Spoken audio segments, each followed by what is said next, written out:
happy people.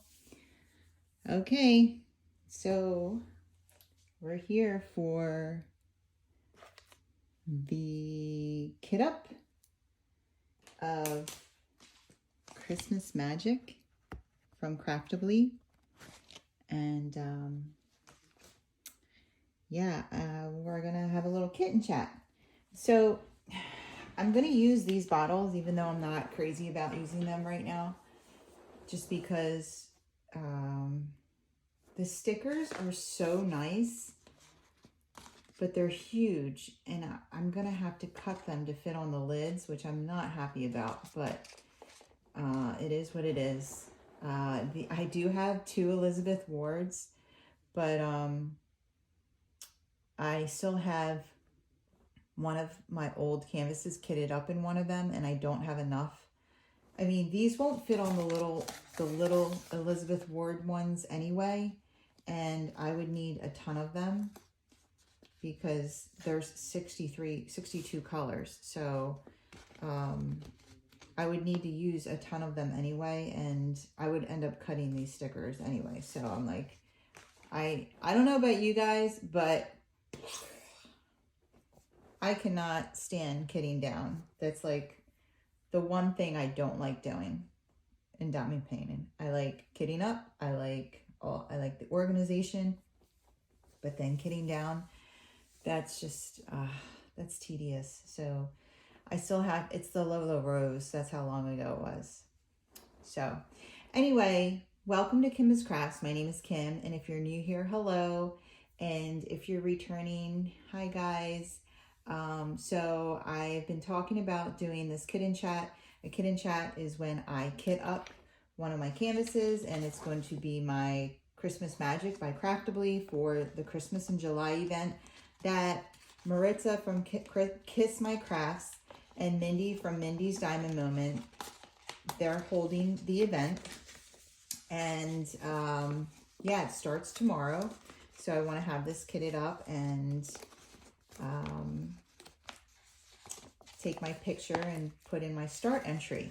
So I did do a full unboxing earlier today, and I posted that video already. So if you haven't seen that, if you want to go and check that out, and you can get a peek of the canvas, please feel free. It's gorgeous, and I'm really excited about this one. So yeah, that's where we're at, and that's what we're doing. And today we are talking about the much anticipated discussion of my experience in the ICU during COVID. So I'm just going to give you guys a little feedback, a little backstory on just like my nursing career and experience, not in great depth or in detail, but just real quick. I graduated from nursing school in 2008. And I went right into a very intense, very acute, one of the most acute ICUs in my area. And I went in there as a new grad, and it was awesome. It was an amazing experience. I was very blessed. And I worked there for 9 years. And I left. Honestly, I was burnt out. It's a very hard job. It's a lot of stress, and I was ready to try something else. There's just, we always say there's so many things in nursing you can do, and I had done the same thing for 9 years, and so I wanted to check out the other things in nursing that we could do. So I went into the community. And basically, I was out of the ICU from 2016 until 2020. So,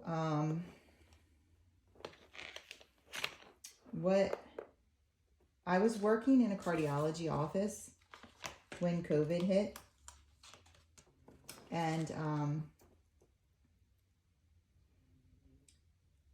like right before COVID hit, I applied to go back to an ICU in the same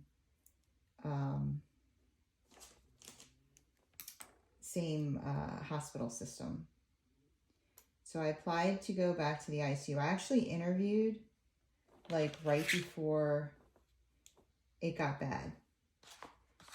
Well, like a month before. So I interviewed in March. So you have to keep in mind when I say it got bad here, it might not have even reached you guys yet. It's funny because, you know, even being a nurse in the healthcare system, I didn't realize this. But we have travelers from other states. And the one traveler, when I was telling her, you know, our like how bad it was on our unit, and I said April, and she's like, April? So it didn't hit them until late summer, early fall. So, and we had been coming out of our surge. So, and that's what we called it. We called it a surge. And we were like on our way to recovering from the surge by that time. And they were just experiencing theirs. So it, you know, it depends on where you are in the United States and the world, you know, when your surge hit. For us in my area, it started like early April, like late March is when I think shutdown started happening, and and early April is when it started to like really get bad, and or maybe it was even late March, but I interviewed in March, and unfortunately, so I interviewed in March, and everything was normal at the time. The time of my interview, we were not wearing masks on the unit. I was not wearing a mask on my interview. I walked onto the unit. He introduced me to a lot of people, and it was not, you know, what was to come. There was no indication of what was to come yet. And the unfortunate thing is that my at the time current boss, the boss in the cardiology office, told my now current boss, but then my hiring boss, that she needed me for at least a month, that she couldn't afford to lose me because she didn't have enough people, and so she needed to hold on to me for a month. So essentially she made me give 4 weeks notice, and he and my boss, my current boss now, said that's fine. So during that 4 weeks is when really the shit started hitting the fan around here. And by the time I was doing orientation for my new position, it was all online and through Zoom. And they were having people from the office work from home.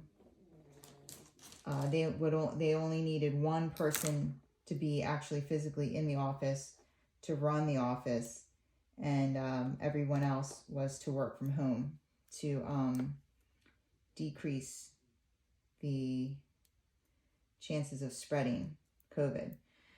So I just remember I was pretty upset because I really wanted to get in there, and I was emailing him a lot because I was like, I mean, it was quite the opposite, but I was afraid something was going to happen with my transfer and I wasn't going to be able to go, and, you know, that it was just going to be too hard of a time. And I'm like, you know, hey, I'm over here. Put me in, coach. I'm over here. I'm waiting, you know, don't forget about me. like I'm still coming, right? And he would email me back like every other email, like, yes, you know, like he did not have time to deal with my mess.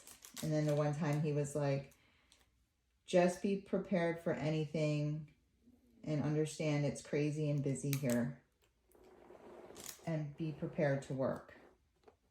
And I was like, yes, I am. I'm prepared to work. And all of my doctors were like, the cardiologists that I was working with, they were like, Kim, why are you going to the hospital now? They were like, don't do it. Because they had to go to the hospital to see their patients. And so they were seeing how bad it was. And they were like, don't do it. Just, just hold off until this blows over. It's not good. And all this stuff. And I was like, no way. No way. Like, I have to go. I guess I shouldn't be cutting these numbers off, huh? It's going to be harder to find these. Oh, shit. It's the only way I know what the colors are.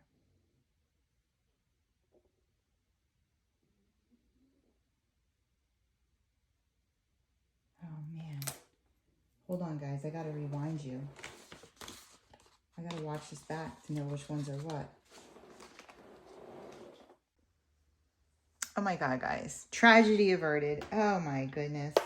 So I actually had to go back to my YouTube channel and look at my unboxing because I held this sticker sheet up so nice for everyone, thank God. And yeah, I was able to figure out what colors went in those. And honestly, I shouldn't even be cutting them because they're not sticking to the washi tape now. And yeah, they keep lifting. So what I'm going to do is, and I did it with these labels I wrote on, is I'm just going to fold them over and keep the numbers on them. So, oh my goodness. This is a good time to let you know that I did graduate from nursing school magna cum laude, okay? These are the mistakes you make when nobody's watching, and then you tell everyone how to do it for real, and you look like a rock star. Not looking much like a rock star today. Okay, number 10. I'm not used to, I mean, honestly, I mean, usually they have the DMC number on the bag. So it was, in my defense, learning curve for, new company. So I need bag number 10. Okay. So back to my story. Yeah, everyone was like telling me like now is not the time to go into the hospital. You don't want to be there. It's awful. And I really did. I honestly felt like all my friends were like, because I still had a lot of friends in my old ICU, and I felt like they were all fighting this war, and I'm like sitting at home in a bathrobe taking phone calls. And I honestly, it upset me a lot. And I was pretty mad at my old boss because I just wanted to get in there and help. Like, and I mean, I was terrified. Do not get me wrong. I was scared about a lot of things. Like, I had been out of the hospital for 4 years. And I did things, and I saw things in the hospital that it's why it took so long for me to go back, because when I look back on it, I was like, wow, like I did that. I saw that. Like, who was that person? Because when you get away from it, it just seems a little all surreal. And honestly, I was like scared, scared to be responsible for people like that again, and, be in a code and do those things. And so when I finally made the decision to go back to the hospital, it was like, there was nothing going to stop me. And I especially felt like, you know, because I had a background and there was a need, like it just made sense that I would go and help. And it really upset me because, like, I understand that people were afraid. I do. But, like, I got, not into an argument, but I said to, oh man, this kid up is not going very well, is it? Like, one of the girls in the office had said, because, okay, the company had emailed everyone and said, listen, you know, we could possibly have to divert nurses to where the need is, because, you know, they were closing same-day surgery centers, they were closing PACUs, they were closing a lot of areas, and you know, the ICU and the other areas in the hospital, they were blowing up. You know, they were, and so they were saying, you know, we you know, you work for our company, and if we need to divert you, you know, and ask you to go into the hospital, then, you know, they had warned everyone. They sent an email out, and they were like, a lot of the people, the nurses in the office were like, if they try to send me to the hospital, I'm going to break my leg and stuff like that. And it upset me because I'm like, you're a nurse. Like, I understand you're scared. And like, they were like, I have kids. And I'm thinking about all the nurses that I knew working in the ICU, you know, that I worked with before that had young children. I know I worked with them when they were pregnant, like, you know, and it just, and I'm just like, you know, like, it just upset me. It really upset me because I said to them, if we all acted that way or felt that way, then who's going to take care of people? And so anyway,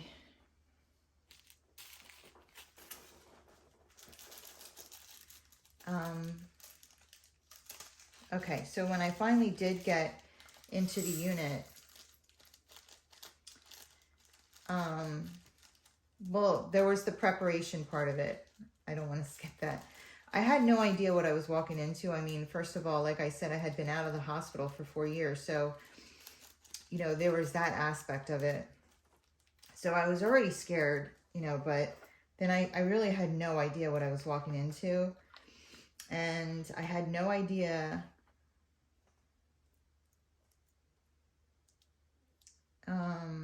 like, kind of like really like how to prepare. I was like asking my friends that were working in the old unit that I worked in, like, and, you know, I asked them, like, do you wear hats? So like I had to order uniforms. I had no scrubs. So I ordered scrubs. And I found out like everyone was wearing hats, you know, to keep the hair covered. So it was really hard to find surgical caps, like, to be honest with you. So, but I did find a company. I ordered some. I sent a couple to my girlfriend, who was working in the old unit I worked in. She's like my sister. So Bob and I set the garage up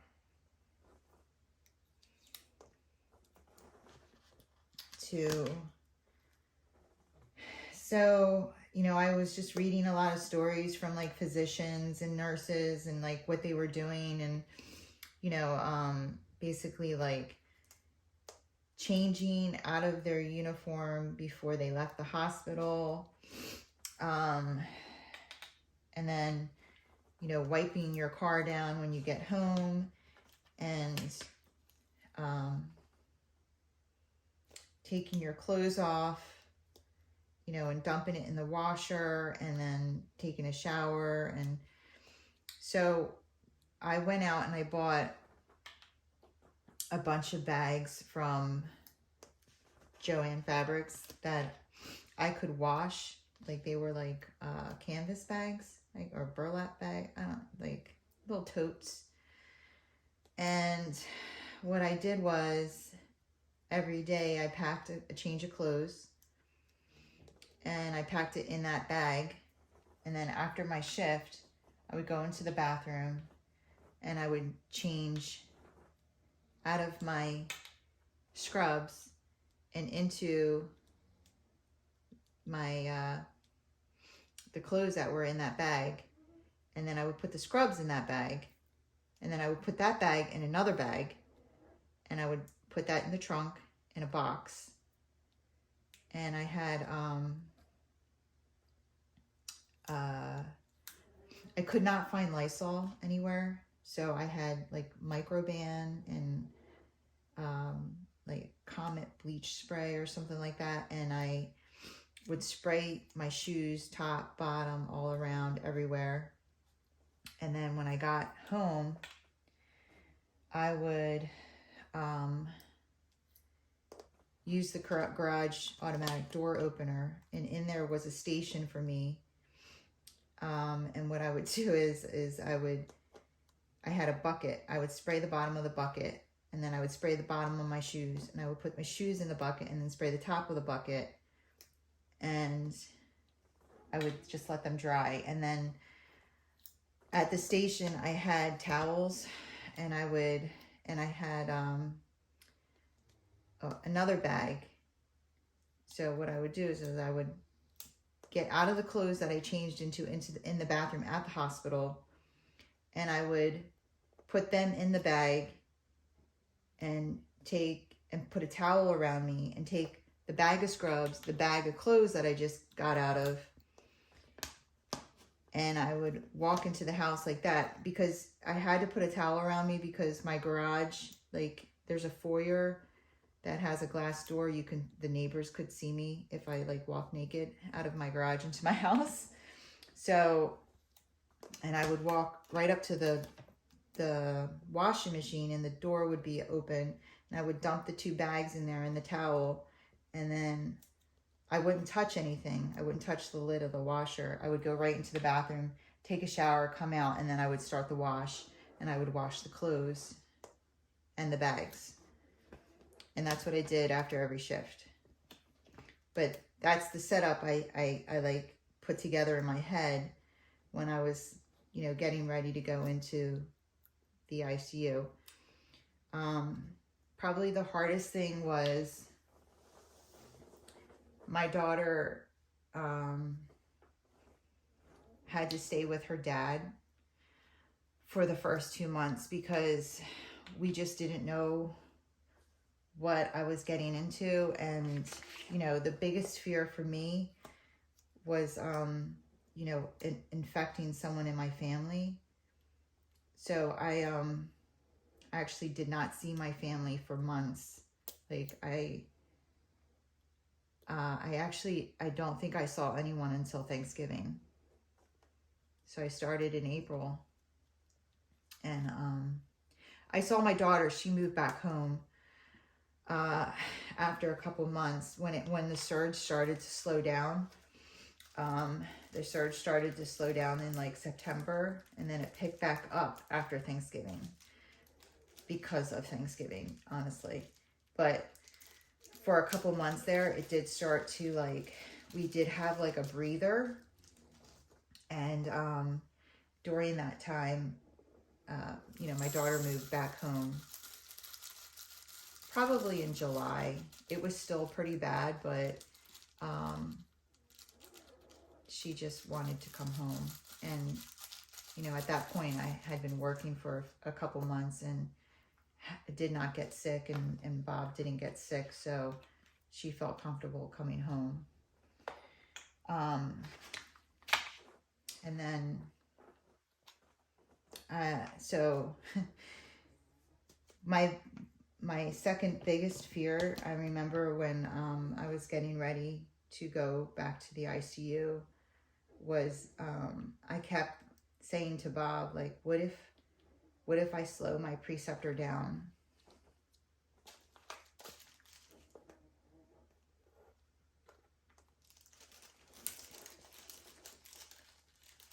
I was like really scared.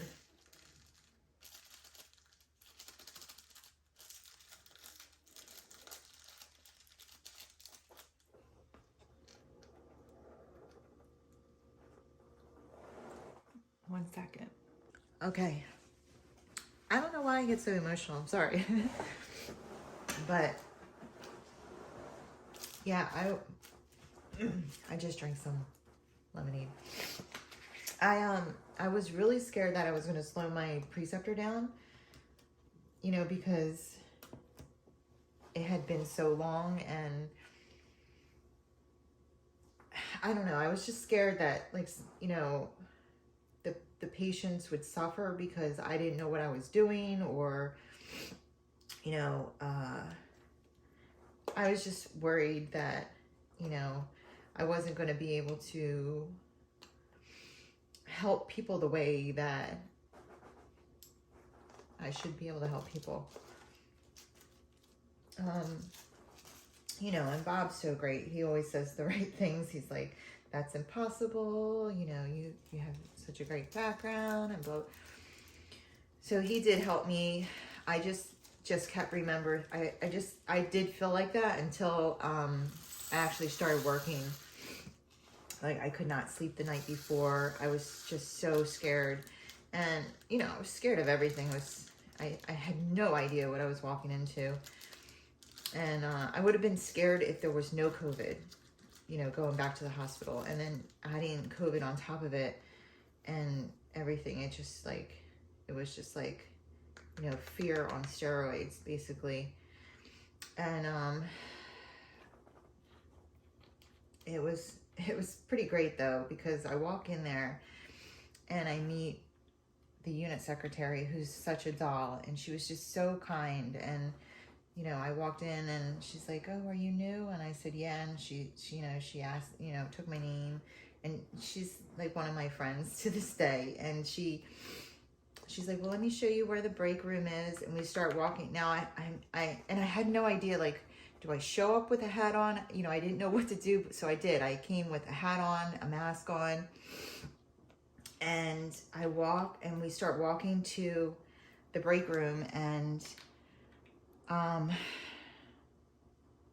as she's about to open the door, someone opens the door, and he looks at me and he's like, Kim?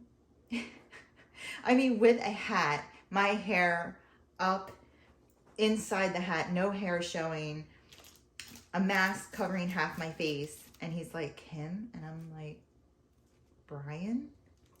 He's like, what are you doing here? And I'm like, I came to work. What are you doing here? And it was just such, like, huge weight lifted off my shoulders.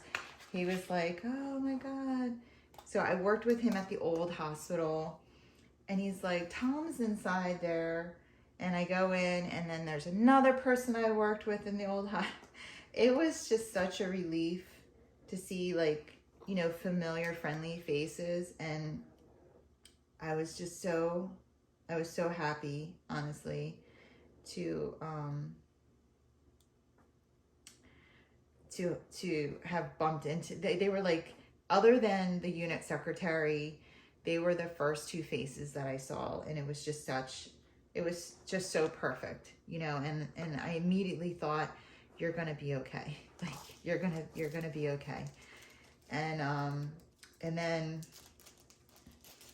they showed me who my preceptor was, and she is a super nurse, phenomenal.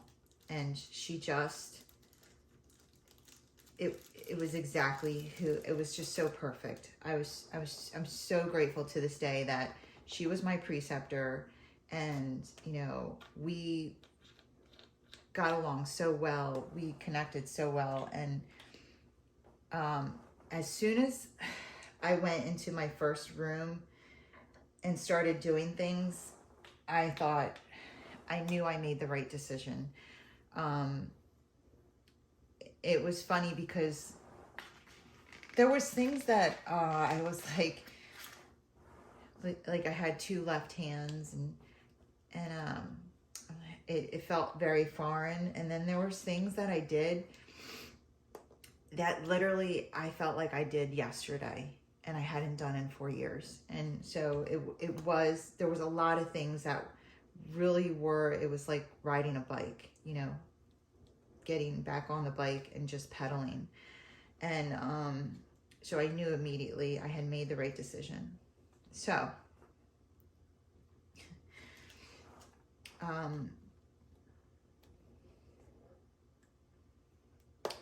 the units.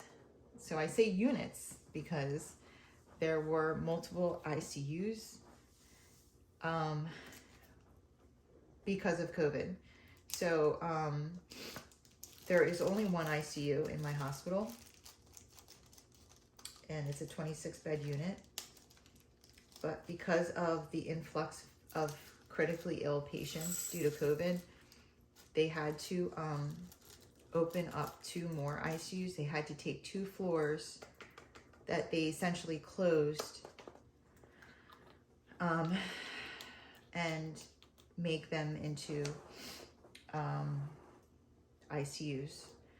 And so the 26-bed unit that was the real ICU became the intubated or vented ICU. So the only patients that were on that unit, the 26-bed unit, were patients that had breathing tubes and were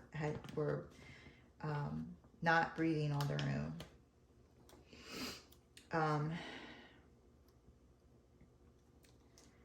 Then they had patients on another floor. It's actually because PEDS was closed. On PEDS, it was the non-COVID patients, and the non-COVID ICU patients. So that was considered the clean unit. I think PEDS was the clean unit.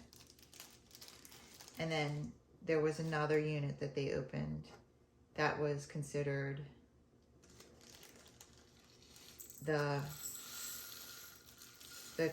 that was considered what we called them clean and dirty, you know, COVID patients that were not intubated. So they were sick to the point where they had a lot of they required a lot of oxygen, and they were too sick to be on a med-surg floor, but they did not yet require a breathing machine. So we had 3 ICUs, and that was difficult because the ICU is set up a certain way for ICU patients. They're hardwired to monitors, and you know, these other units are not. So it was difficult, but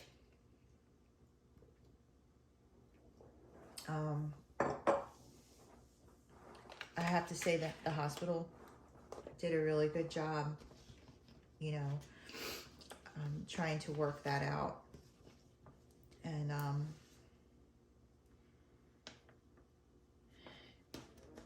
so the process of going into a COVID room was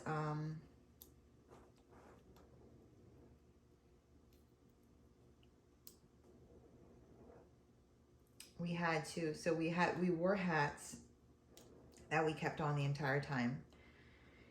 I mean, back then we didn't know how COVID transferred, and if you remember, we were wiping off our grocery bags. Like, we really thought we were picking it up off of surfaces. You were wiping your mail down. So we wore our hats, and then we put over our hat a surgical, like, what are they called? I don't even know what they're called, but they look like shower caps. So we put that over our hat, and we put an N95 mask on, and you were only given one you had to use it for 4 days, 4 shifts, and then you were allowed to get another one. So we put the N95 on, and then on top of that, you put the surgical mask on to protect it, so nothing would actually soil the N95 mask. like if a patient coughed in your face. And then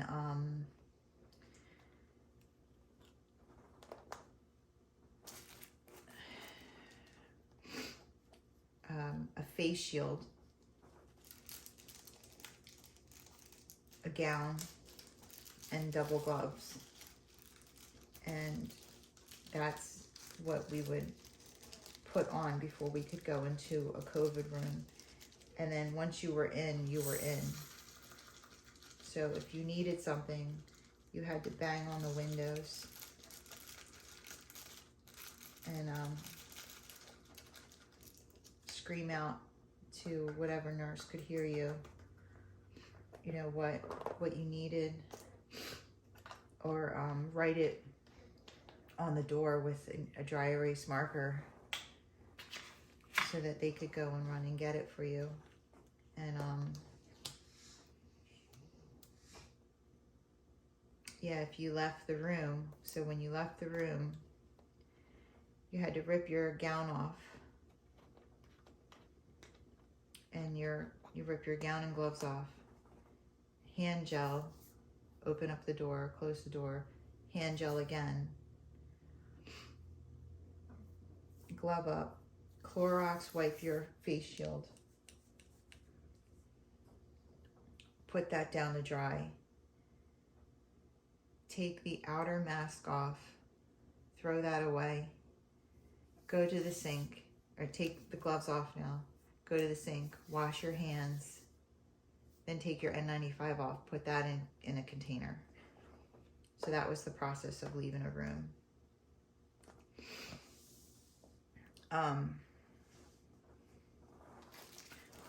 Yeah, so that was a lot to get to know, like a lot to learn. You know, you had to cluster your care. You had to remember all the things you needed to bring into the patient, or you would have other nurses running around and grabbing you all the things. And it was difficult, you know, if it looked like the patient was in trouble. Like, it took a long time to get all that stuff on.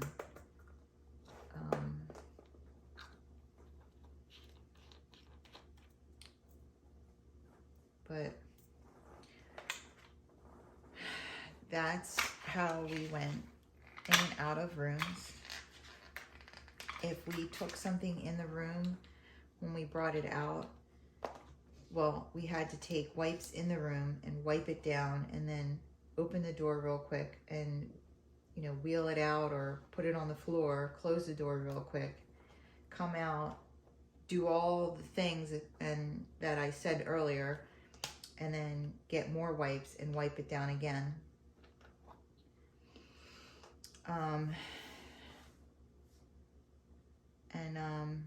Yeah, it was a lot. So there's been a lot of burnout, and that's a huge reason why we're like so short in nurses. It's just, you know, emotionally, like for the mental health and all the things, like it's been a lot of burnout. You know, and then we started to see a sign of relief, and then it all started again, and then it was like every room was COVID again, and you know, everybody just felt like I just can't do this again. And then it started to clean up again, and then it happened a couple times, but it was never as bad as the first time. I mean, I guess you guys know, with all the different variants and stuff. But my first week there, I went to the morgue, I think 4 out of my first 6 shifts, I went to the morgue 4 times. On 4 different shifts. One shift I went twice, because I took someone down for another nurse. And on that day, security has to open the morgue for you. they said,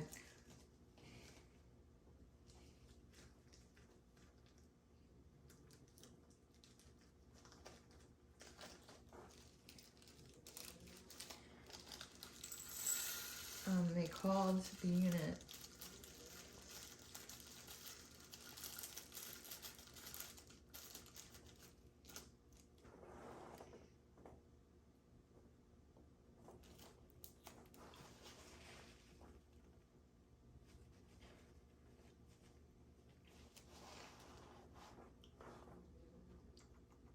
They called the unit and they asked if we were planning on bringing anybody else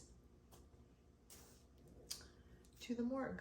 And I was like, no, like, we don't plan those things. You know, obviously we're trying not to bring anybody. And he was like, well, I just wanted to know because we ran out of room.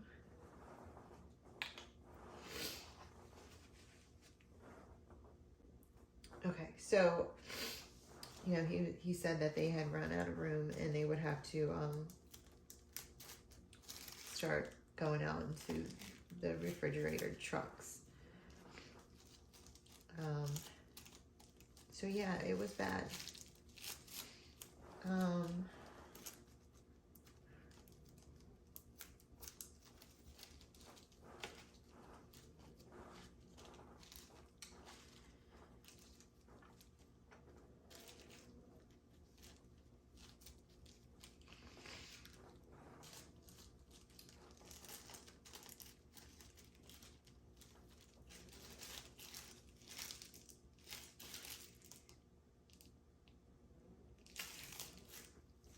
Okay, so also another thing that was like pretty horrible was that family couldn't be there. So, you know, it, like what I was trying to tell people, like I remember talking to someone, and they were complaining about the masks, and I don't want to get into a political debate, or like, I don't want to get into a debate about it. I'm just saying, like, these are the facts. And, you know, she had asked me, you know, do you really believe in the masks? And I said to her, I take care of people dying of COVID, and the only thing that keeps me protected is a mask. So I kind of have to believe in it. And she was like, well, yeah, in the hospital. And I said, well, why do you think that the masks only work inside the hospital? And I said to her, the bottom line is that people are calling 911 for their family members and putting them on an ambulance and never seeing them again.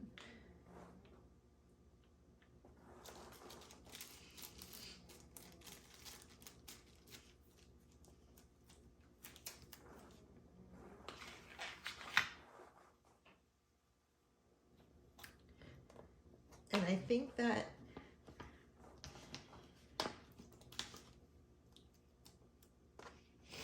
that was one of the worst things, because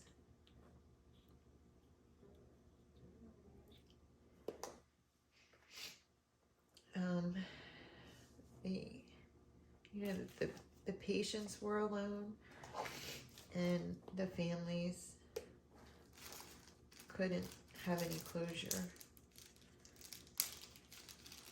So yeah, that was pretty horrible. So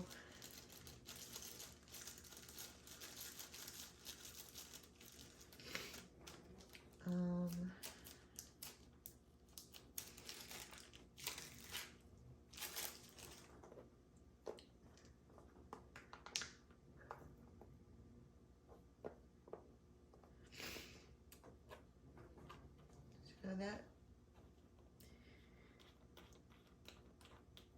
I remember my first week,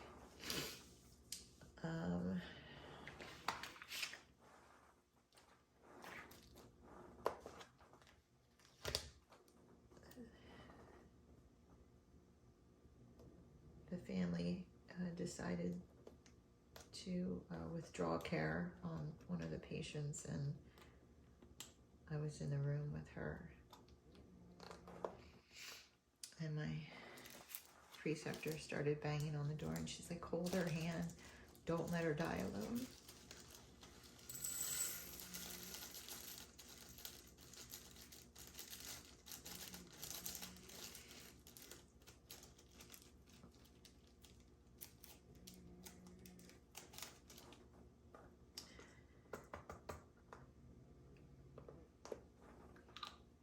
So I think this is why there's a shortage in nursing right now.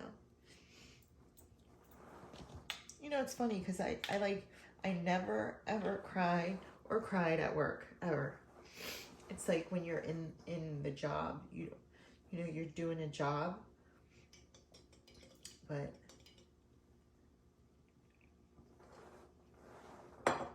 so anyway,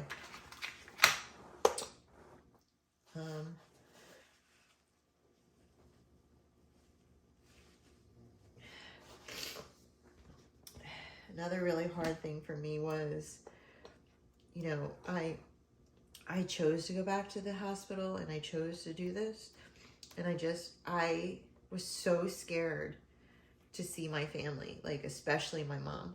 I was like terrified of seeing my mom for like a year. I don't think I got comfortable with the idea of seeing my mom until like after that following April in 2021. I like literally saw her on Thanksgiving. And then I think I missed her birthday, and then Christmas.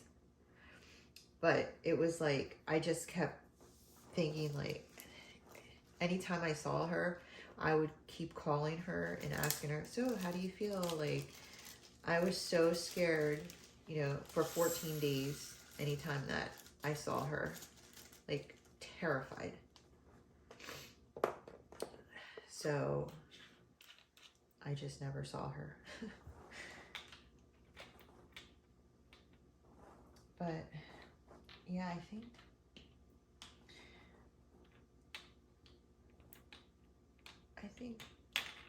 think that's it. It was horrible, to say the least.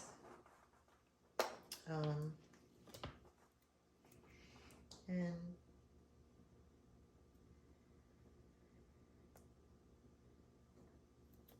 I'm glad it's over.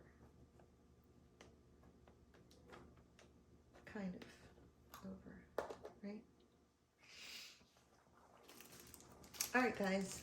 I think that's it for this whip and chat, or kitten chat. I still have, geez, how many? 2, 4, 6, 8, 10,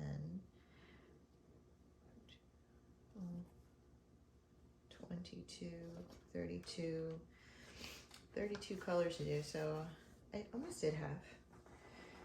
But so that was my experience in the ICU during COVID. It was not pleasant, but honestly, I'm glad I did it. I'm glad that I was a part of it. And yeah.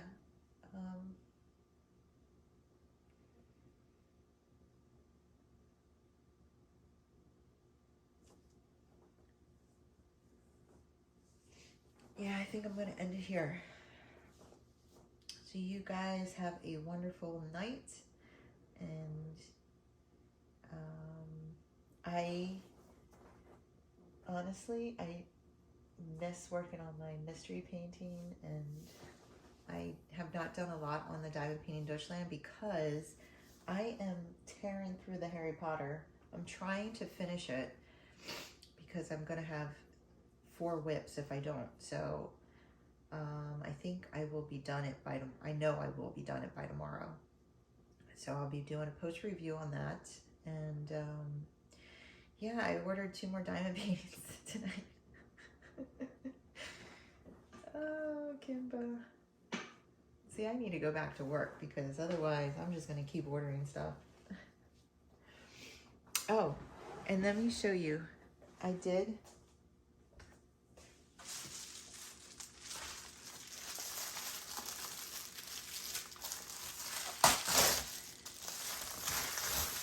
From Amazon.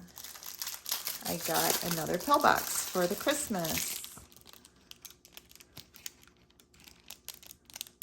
Yay! Oh, this one has a little push open. I think this was I want to say like $4, maybe $3.99. I love it. Okay, guys, I'm going to end here. I hope you guys have a wonderful evening or day. Probably day because I'm not going to be uploading this tonight. And yeah, take care. Keep diamond painting.